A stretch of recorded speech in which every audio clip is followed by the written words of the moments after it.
ang iyong kailangan upang maabot ang pangarap na inaasam. Kung gusto mong maabot, kailangan mong matutunan upang maging mahusay at masabing ika'y nagsipag ng tunay. Masabing ika'y nagsipag ng tunay. Para masabing ika'y nagsipag ng tunay. Para masabing ika'y nagsipag ng tunay. Sariling sikap at tiyaga. Pag may gusto kang maabot, humiling ka sa taas at magsipag ka at maghanap buhay ka ng patas. Hindi ganun kadali, hindi din minadali. Parang isang tanim, hinihintay tumubo ang isang ganyan. Sa tunay na buhay, kailangan mong may maitanim upang may aanihin. Dapat mong palaguhin upang ang hanap buhay ay magkaroon ng pansin.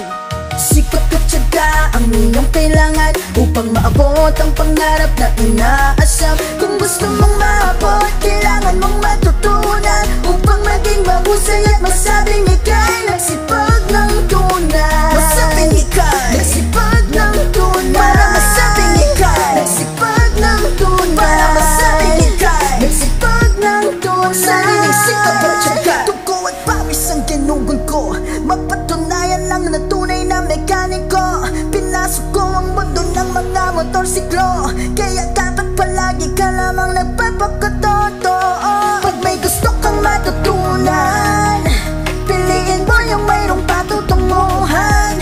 Aralin mo bawat detalye, sa iyong kakayahan doon ka magbase.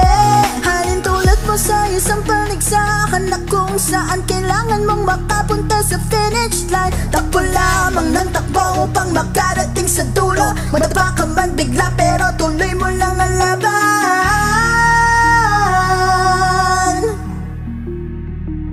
Kailangan mong pagkatiwalaan ang iyong sarili sa iyong kakayahan. At yan lang naging buhay ni Aaron, mekaniko, at ngayon siya'y nagtuturo sa mga tao. Lahat ay malalalim, turo niya'y mayroong aral. Kaya't kung ika'y nangangarap, simulan mo na ngayon. Simulan mo na ngayon.